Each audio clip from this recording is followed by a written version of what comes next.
सत श्री अकाल। चलिए, आशा करता हूँ कि आप सभी भी बहुत अच्छे होंगे।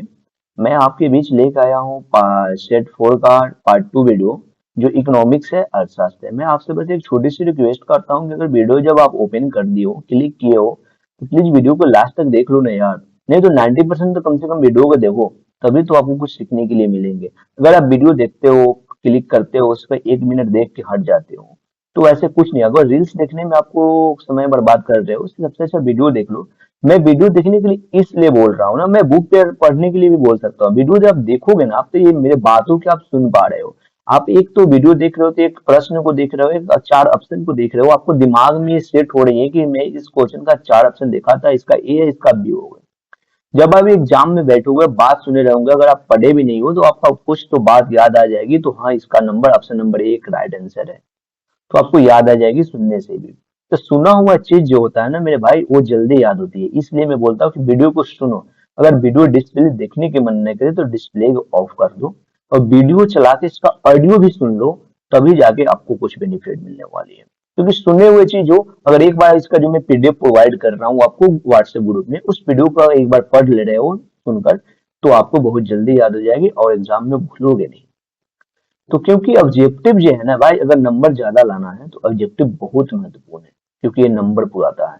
क्योंकि आप एक क्वेश्चन गलत कर रहे हो ना, तो आपका 1 नंबर कट जाएगी। सब्जेक्टिव 5 नंबर की है ना, तो 5 नंबर में आप कुछ भी लिख दोगे ना, तो 3 नंबर, 4 नंबर, 2 नंबर मिल जाएंगे। लेकिन ऑब्जेक्टिव 5 को गलत कर दिया तो पांचों के पांचों गया आपको। एक सही है तो 1 नंबर मिल गया। इस टाइप के लिए नंबर पुराना है तो ऑब्जेक्टिव में भी अच्छा नंबर लाना पड़ेगा, ठीक। तो ऑब्जेक्टिव की भी आपको तैयारी करना पड़ेगा। ये सोचिएगा कि नहीं, मैं सीधे जाऊंगा, आंख मूंद के option A B C D कुछ भी मार के चले जाऊंगा, 20 वो तो सही हो जाएंगे।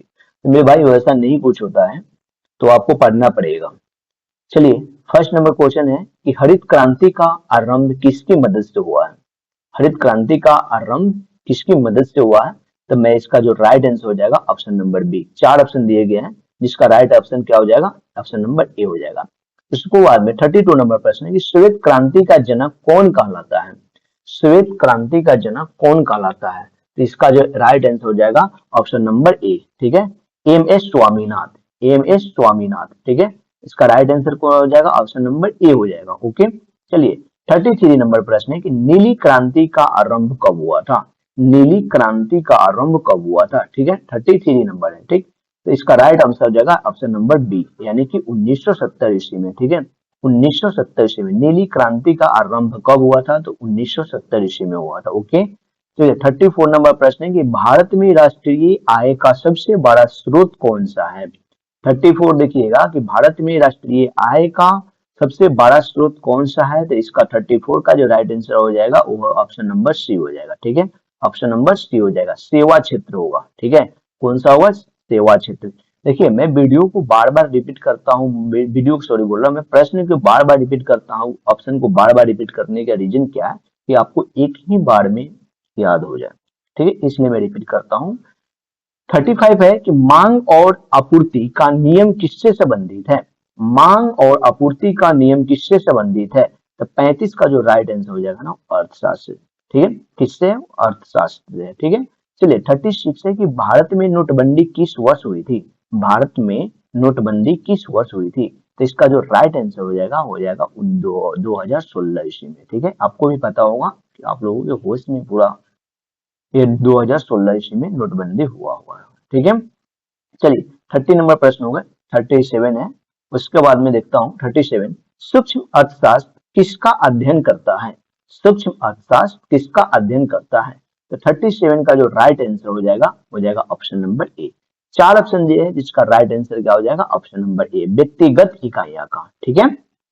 चलिए आगे बढ़ते हैं कि 38 नंबर प्रश्न है कि मुद्रा सिफारिश मापने का प्रमुख सूचालक सूचकांक कौन सा है। ओके, तो 38 का जो राइट आंसर हो जाएगा ना, हो जाएगा ए, ऑप्शन नंबर ए, थोक मूल्य सूचांक।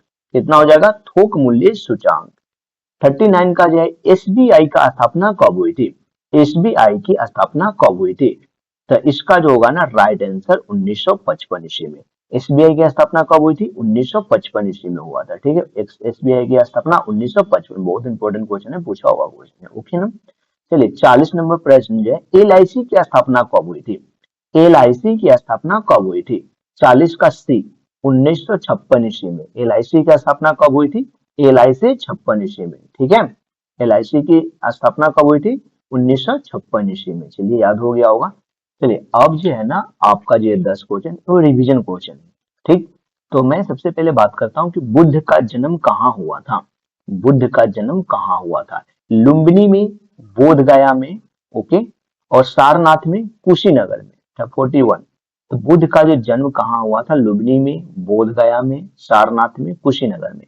इसका जो आंसर है ना आपको कमेंट करके बताया गया है, बताना होगा। 4 ऑप्शन है जो आपको कमेंट करके बताना होगा, ओके। मैं इसको छोड़ देता हूँ वहां पे। महावीर स्वामी का जन्म कहाँ हुआ था? महावीर स्वामी का जन्म कहाँ हुआ था? वैशाली में, पाटलिपुत्र में, राजगीर में और कुशीनगर में, ओके। तो देखिए महावीर का जो जन्म हुआ था ना वो हमारे बिहार वैशाली में ही हुआ था, ठीक है। बिहार हमारे वैशाली में ही हुआ था। तो मैं आपको बता दूं कि बुद्ध और महावीर में कंफ्यूज मत होइएगा, किसी का वैशाली और लुम्बिनी ये जरा ध्यान रखिएगा, इनका बुद्ध और इनका जो वो था ना बुद्ध और इनका महावीर, तो ये याद रखिएगा, ये क्वेश्चन बहुत इंपॉर्टेंट है। तो इसमें भूले कंफ्यूज मत होइएगा, ठीक है। तब महावीर का जन्म कहाँ, महावीर स्वामी का जन्म भूमि कहाँ है? वो है वैशाली। अब बुद्ध का जन्म कहाँ हुआ था तो आप कमेंट में दीजिएगा आंसर, ठीक है। चलिए, कुतुब मीनार किसने बनवाया था? कुतुब मीनार किसने बनवाया था? तो इसका जो राइट आंसर हो जाएगा वो हो जाएगा ऑप्शन नंबर ए, ठीक है। कुतुब मीनार किसने बनवाया था? ऑप्शन नंबर ए हो जाएगा कुतुबुद्दीन ऐबक ने। कुतुब मीनार किसने बनाया था? तो कुतुबुद्दीन ऐबक ने बनाया था, ओके। चलिए 44 नंबर प्रश्न है कि ताजमहल कहाँ स्थित है? ताजमहल कहाँ स्थित है? तो वह है दिल्ली में, ठीक है। ऑप्शन नंबर दिल्ली में।